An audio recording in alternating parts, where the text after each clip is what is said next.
ആദ്യത്തെ 10 വർഷം നമ്മൾ കുട്ടികളെ വളർത്തുമ്പോൾ മിക്ക പേരൻസിനും പറ്റുന്ന അബദ്ധമാണ് നമ്മൾ കേൾക്കുന്നതാണ് അവർ പറയുന്നത്.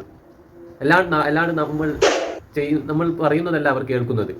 നമ്മൾ പറയുന്നതല്ല അവർ കേൾക്കുന്നത്. നമ്മൾ ആക്ച്വലി എന്താണോ ചെയ്യുന്നത് അതുപോലെ കോപ്പിയാണ് സാധാരണ കൊച്ചുകുട്ടികൾ ചെയ്യാറുള്ളത്. നമ്മൾ എപ്പോഴും ഒരാളെ കുറ്റം പറയുകയോ വഴക്ക് പറയുകയോ അല്ലെങ്കിൽ ബഹളം വെക്കുകയോ ചെയ്യുകയാണെങ്കിൽ അതുപോലെ കുട്ടി കുറച്ച് നാൾ കഴിഞ്ഞാൽ ആവാൻ സാധ്യതയുണ്ട്.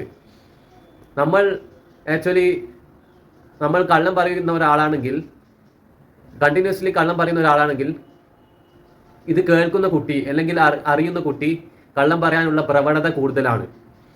അതുകൊണ്ടാണ് പറയുന്നത്, നമ്മൾ മൊബൈൽ ഫോൺ ഉപയോഗിക്കുകയാണെങ്കിൽ ഇത് അറിയുന്ന കുട്ടി അല്ലെങ്കിൽ കേൾക്കുന്ന കുട്ടി മൊബൈൽ ഫോൺ ഉപയോഗിക്കാനുള്ള സാധ്യത കൂടുതലാണ്. നമ്മൾ പറയുന്നതല്ല അവർ കേൾക്കുന്നത്. നമ്മൾ ചെയ്യുന്നതാണ് അവർ ചെയ്യുന്നത്. നമ്മൾ എന്താണോ പ്രവർത്തിക്കുന്നത് അതുപോലെയാണ് കുട്ടികൾ ചെയ്യുന്നത്. നമ്മൾ ധാരാളം ബുക്ക് വായിക്കുകയാണെങ്കിൽ കുട്ടി ബുക്ക് വായിക്കും. നമ്മൾ ആദ്യത്തെ 10 വർഷം ധാരാളം ബുക്ക് വായിക്കുന്നത് കുട്ടി കാണുകയാണെങ്കിൽ, അല്ലെങ്കിൽ ഫ്രൂട്ട്സ് വെജിറ്റബിൾസ് കഴിക്കുന്നത് കുട്ടി കാണുകയാണെങ്കിൽ കുട്ടി ഇതുപോലെ പ്രവർത്തിക്കും. കാരണം നമ്മൾ പറയുന്നതല്ല അവർ കേൾക്കുന്നത്. നമ്മൾ എന്താണോ പ്രവർത്തിക്കുന്നത് അതുപോലെയാണ് നമ്മളെ കൊച്ചുകുട്ടികൾ ചെയ്യാറുള്ളത്. ഈ ആദ്യത്തെ 10 വർഷം നമ്മൾ കുട്ടികളെ വളർത്തുമ്പോൾ ഈ കാര്യങ്ങൾ ശ്രദ്ധിക്കുക. ധാരാളം ആളുകളെ അറിവിലേക്ക് ഈ വിവരം അറിയിച്ചു കൊടുക്കുക.